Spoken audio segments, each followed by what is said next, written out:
What if I told you a 17-year-old student in Burkina Faso has just built an electric car from scratch, using nothing but scrap metal, condemned materials, and pure determination? No labs, no funding, no professional help. Yet his invention has turned heads across the country and even caught the attention of the nation's leader.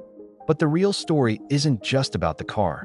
It's about the journey, the struggles, and the message it sends to an entire continent. In the heart of West Africa, a teenager has done something that most people would consider impossible.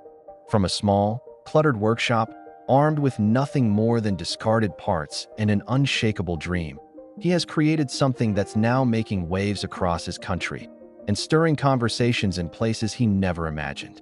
His journey is not just about one invention. It's about defying the odds, rewriting what's possible, and inspiring a new wave of African innovators. His name is Yud Sorggo, and the machine he's built is more than just a project. It's a rolling declaration that the spirit of innovation is alive and unstoppable in Africa. In this episode of Win Africa, we explore Yud's path from childhood curiosity to national recognition, and how his creation has become a symbol of hope for young minds across the continent.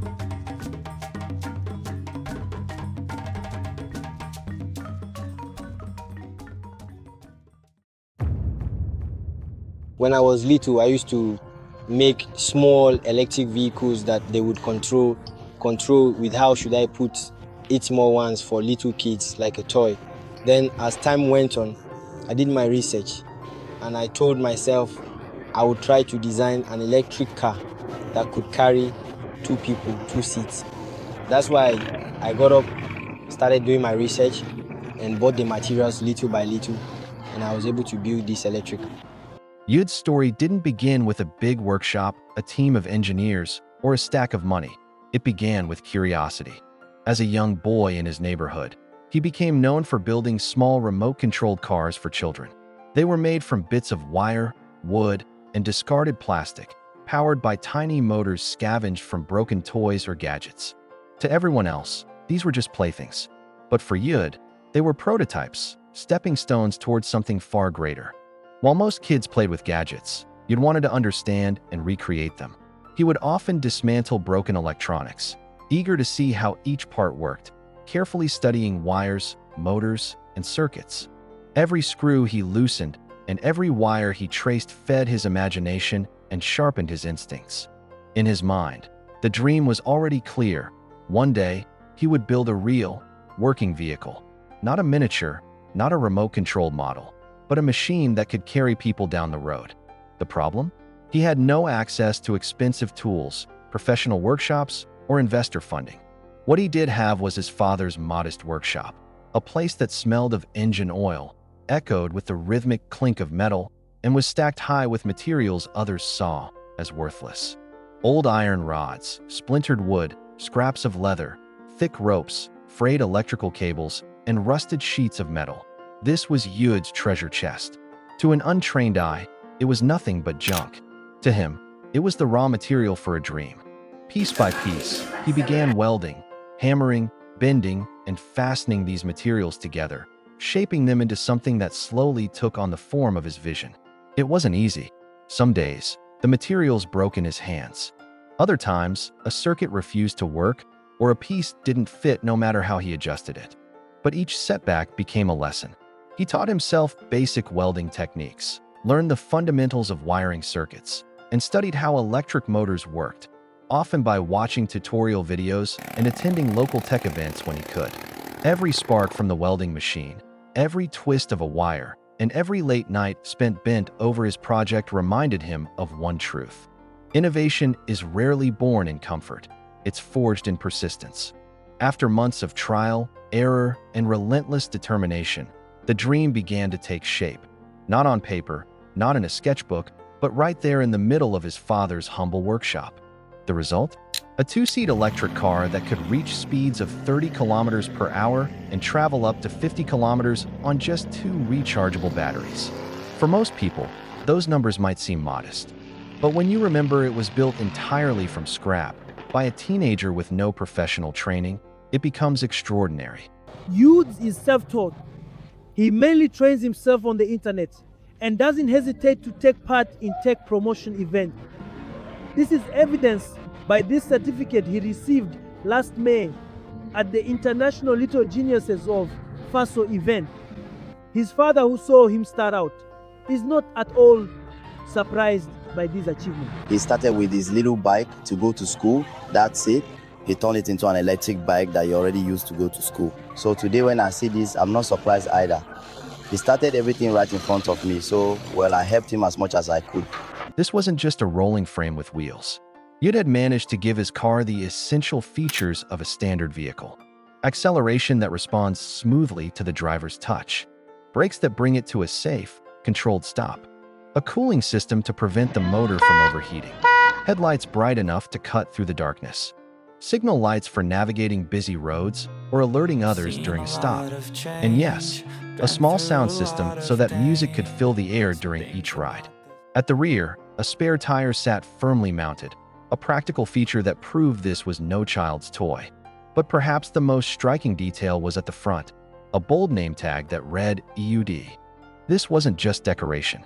It was his signature, a proud declaration of ownership and a mark of identity. It told the world, "This is my work. This is my creation." When Eude drove his invention through the streets of Burkina Faso for the first time, heads turned. Passers-by stopped mid-step. Some stared in disbelief, others smiled in admiration, and more than a few followed alongside, recording with their phones. For Eude, that moment was more than a test drive. It was living proof that creativity and determination could transform discarded scraps into a moving symbol of possibility. Behind every great inventor is often someone quietly cheering them on. And for Eude, that person is his father, Innocent Sorgoh. When the news of his son's electric car began to spread, Innocent didn't react with shock. Instead, he nodded knowingly, as if to say, "I've seen this coming for years." And in truth, he had. He remembered the first time Eude rode to school on a small manual bicycle. Then came the day that bicycle mysteriously stopped needing pedals. Eude had converted it into an electric bike using salvage parts. That was the moment Innocent realized his son wasn't just playing with machines, he was shaping a future with them. From that day forward, Innocent became more than a father. He became a mentor, a supplier, and sometimes even a fellow problem solver. His workshop transformed into Eude's laboratory, filled with the clinking of tools, the hum of welding machines, and the faint scent of burnt metal. Whenever Eude hit a roadblock, Innocent offered advice, showing him safer ways to cut, weld, or connect wires. He admits there were moments of concern, worrying his son might burn himself on hot metal or grow frustrated when a design didn't work. But each time, Eude's passion outweighed the setbacks. "I wasn't surprised," Innocent says. "From the moment I saw him change that bicycle, I knew he could go far. All he needed was time and my support." It's a powerful reminder that sometimes the greatest boost to a young innovator isn't money or high-end equipment. It's a parent who believes in their child's dream and refuses to let them give up. If you've watched this video up to this point or you're still tuned in, it means you truly care about the message and support Africa's growth. Please take a moment to subscribe and follow our YouTube community. It shows that you appreciate the effort behind this content and want to see more stories that matter. Let's continue. For his remarkable work, Eude recently received a certificate from the International Conference of Young Geniuses of Faso, a formal acknowledgement that placed him among the brightest young minds in the country. Standing on stage, holding that certificate, he felt a wave of pride. It wasn't just a piece of paper.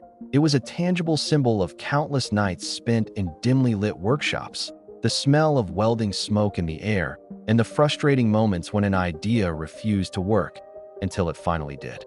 But behind the applause, the warm smiles, and the staged photographs lies a much harsher truth. Recognition is one thing, resources are another. Eude's invention, as impressive as it is still a work in progress. His biggest dream is to integrate solar panels in a way that makes the vehicle completely self-sufficient, able to run indefinitely without relying on battery charging stations.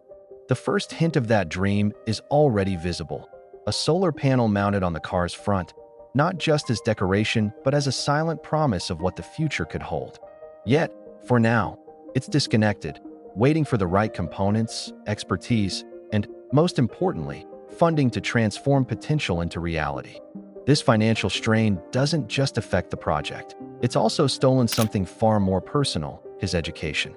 This year, Yud hasn't been able to return to school. He's only in his second year of high school, yet life has placed him at a crossroads where he must choose between chasing knowledge in a classroom and chasing a dream in his workshop. It's a cruel irony. His mind races years ahead into the future, but his present is slowed by the heavy brakes of financial limitation. Still, Yud refuses to let this be the end of the road. Day after day, he immerses himself in refining the car, teaching himself new engineering tricks, learning from online tutorials, and sketching out upgrades in a worn notebook. For him, every obstacle is not a dead end, just another speed bump he intends to cross. Yud's story is remarkable, but it's far from unique. Across Burkina Faso, a quiet but powerful revolution is brewing.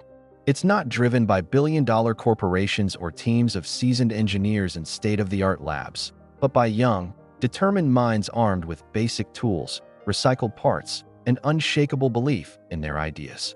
In a modest workshop elsewhere in the country, a young welder has crafted a solar-powered mini-truck entirely from scratch. It may not have the sleek curves of a luxury vehicle, but its practicality is unmatched: 2 seats in the front for the driver and a passenger, and a strong open cargo bed at the back capable of hauling heavy goods through rural and urban roads alike. Built using salvaged metal and improvised parts, this truck runs entirely on sunlight, proof that innovation doesn't have to wait for high-tech factories or imported materials. Then there's Uriel Michel Sazonga, an inventor whose creation has been making waves nationwide: a polished, solar-powered electric car, proudly branded with his initials, UMS. Its design isn't just visually striking. It's technically ambitious, powered by multiple high-capacity batteries and fitted with strategically placed solar panels that enable long-distance travel with minimal recharging. At a recent national conference, Uriel's vehicle didn't just earn applause. It became the centerpiece of conversations about how Africa could leapfrog into a cleaner, more sustainable automotive future. These are not isolated miracles. They are pieces of a growing mosaic, a movement of young African innovators who refuse to wait for foreign companies to solve African problems. They are proving that the skills, creativity, and technical know-how needed to build Africa's future already exist right here, in dusty workshops, cramped garages, and backyard labs. At the helm of this new wave of innovation stands Burkina Faso's young leader, Captain Ibrahim Traoré. To him, independence is not merely about waving a national flag or making political declarations. It's about genuine self-reliance.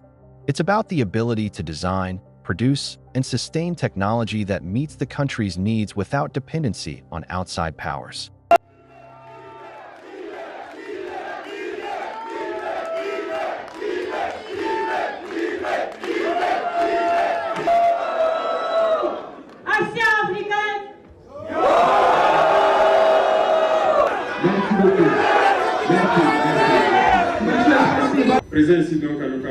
In speech after speech, Traoré has challenged the youth to move beyond memorizing formulas and textbooks and instead turn that knowledge into something tangible: machines, systems, and tools that could compete with, or even surpass, foreign technology.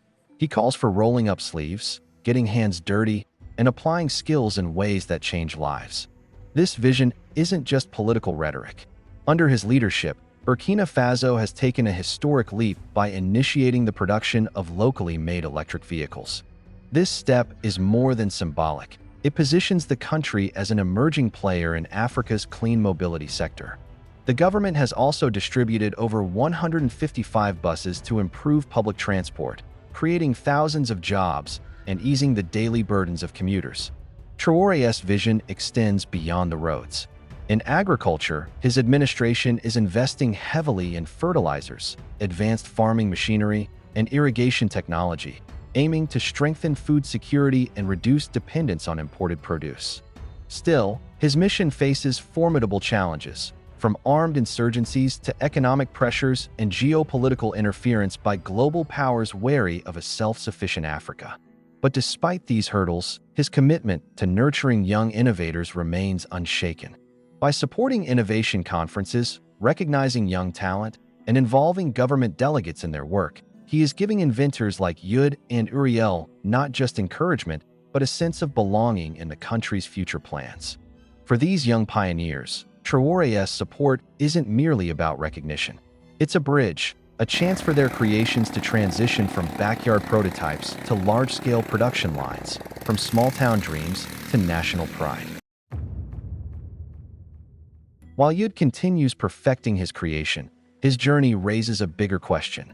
What could happen if thousands of young Africans like him had the resources, mentorship, and funding to bring their ideas to life?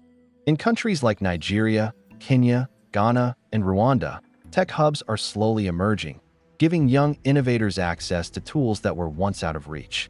In Kigali, for instance, local startups are already designing drones for medical deliveries, flying blood samples and medicines to remote villages where cars would take hours to arrive.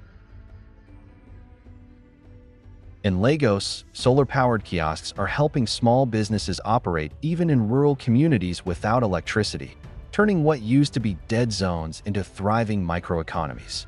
These examples prove that Africa's youth are not short of ideas, they're short of platforms. For Burkina Faso, Eude's electric car could be more than a personal achievement. It could become the blueprint for a new wave of local manufacturing. Imagine schools introducing innovation labs, where students could learn to weld, code, and build real machines instead of only memorizing formulas.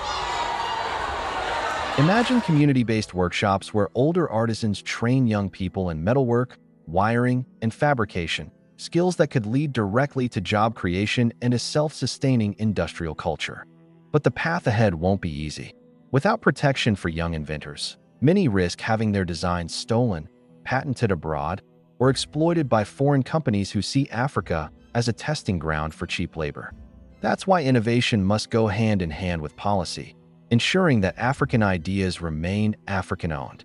If leaders can combine education reform, local investment, and access to modern tools, the continent could see a wave of homegrown technology powerful enough to challenge global giants. Eude's story is just one spark, but in the right environment, that spark could ignite a fire of innovation across Africa. Across the continent, a new generation of makers is proving that African innovation isn't confined by geography, infrastructure, or resources. In Zimbabwe, Sengulani Maxwell Chikumbutso, founder of Seth Technologies, has long claimed to develop groundbreaking devices, including a self-powering electric car said to run indefinitely without plugging in, using a microsonic energy device. His demonstrations have sparked both excitement and skepticism. Supporters point to videos of generators and prototype vehicles in action, while scientists and fact-checkers caution that the technology lacks peer-reviewed validation. His story stands as both an inspiration and a reminder that innovation thrives best when accompanied by transparency and rigorous testing. Meanwhile, in Nigeria, a grassroots builder known as Yakubad made headlines when he built a Tesla Cybertruck-style replica entirely from discarded materials. From welded scrap metal to a functional steering system and engine, his creation captured local media attention and inspired young tinkerers to see possibility in what others throw away. It wasn't just a car, it was a rolling testament to resourcefulness and the power of self-taught engineering. These projects are born not in billion-dollar labs, but in backyards, community garages, and makeshift workshops, places where necessity drives creativity and every nut, bolt, and wire counts. Against that backdrop, this 17-year-old Burkinabe's electric car isn't an isolated marvel. It's the latest shockwave in a rising continental current, part proof of what's possible with grit and tools at hand. But dreams like his are fragile. Without attention, investment, and protection, they risk being left to gather dust, overshadowed by the weight of financial struggles and limited opportunities. The question remains, will the world, and especially Africa's leaders, recognize this potential before it's too late? So what do you think about Eude's invention? Should President Ibrahim Traoré prioritize investing in these young talents now, even while facing other pressing national challenges? Your voice matters. Share your thoughts in the comments. If you believe in Africa's future, give this video a like, share it so more people hear Yude's story, and subscribe for more inspiring stories from across the continent. Together, we can make sure innovators like Yude aren't just a headline. They're the pioneers of Africa's tomorrow.